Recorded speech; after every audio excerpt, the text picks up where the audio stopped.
عرفوا بان الانخفاض ديال الطاقه فهو تيخلق واحد الرواج اقتصادي الوطن ديالنا، الا ان هذا الانخفاض ديال المحروقات عالميا لم نرى له اثر في المغرب هنا عندنا حنايا، بحيث ان شركات توزيع المحروقات لا زالت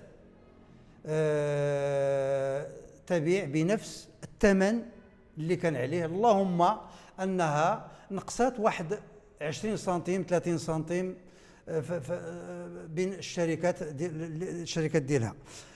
قلنا هذا التراجع ديال المحروقات على الصعيد الدولي فتكون له واحد انعكاس مباشر على السوق المغربيه، وكذلك خفض كلفه المعيشه لدى المواطن المغربي.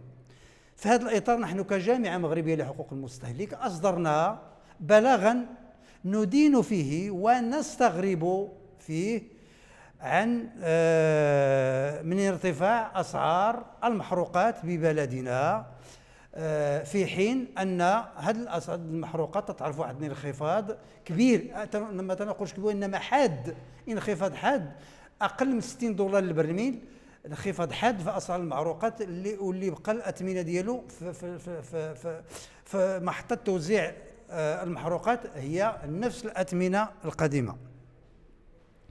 اذا هنا احنا كجامعه مغربيه نطالب بضروره وضع سياسه عموميه هادفه الى تحقيق مستويات معقولة، حتى نقول تحقيق مستويات معقولة في مجال الأمن الطاقي. فالمواطن المغربي كان ينتظر تصريح للحكومة، وفعلا صرح الناطق الرسمي باسم الحكومة، ليته ما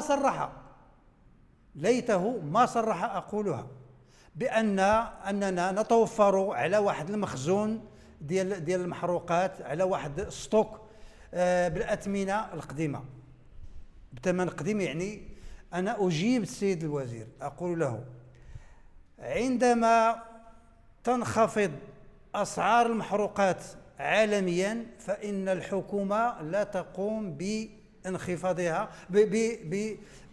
تبقى على نفس الثمن اللي كان فيه، حتى تنخفض المحروقات، حتى تطلع المحروقات، تطلع اسعار المحروقات، فالاثمنه تطبقها الحكومه في ذاك النهار مازال مع 12 الليل تطبق. علاش ديك الساعه؟ حيت ترتفع المحروقات دوليا تزيدوا فيها في ذاك النهار ديك الساعه، وعندكم مخزون قديم بالثمن اللي هو اقل وتزيدوا فيها في ذاك النهار مازال 12 الليل تزيدوا الاثمنه. وعلاش دابا منين خافضات دوليا انكم قلتوا عندنا ان ستوك، اذا ما خصناش نقصوا من الثمن حتى نساليو هذا الستوك؟ هذا تناقض كبير، هذا ما خصوش يكون. اذا هنا يعني الاثمنه اللي خاصها تكون دابا، الاثمنه اللي خاصها تكون، والحقيقيه غادي نقولها دابا، في السعر الحالي للبنزين دابا اللي يقارب اللي تيتباع به ب 13 درهم، خاص يكون ب 11 درهم ليسونس.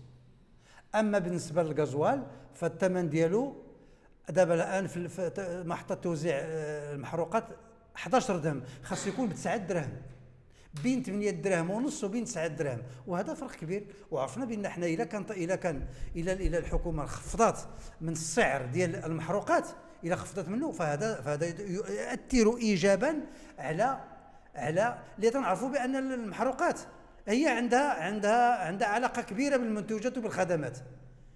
اذا هنا خاص يكون واحد الانخفاض.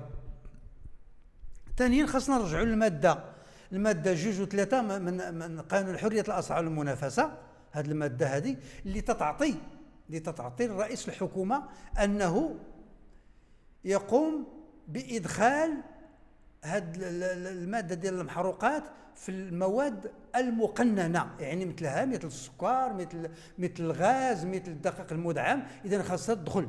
كان واحد الخطا ان ارتكبته الحكومه السابقه، لانها حررت المحروقات وهذا خطأ كبير اللي ارتكبته الحكومة.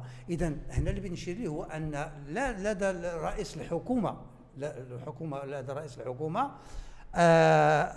قرار إدخال المحروقات ضمن المواد المقننة. إذا كان أكبر مستورد رئيس الحكومة فهو خاصه يشوف المصلحة العامة ديال المواطن، المصلحة العامة ديال البلاد.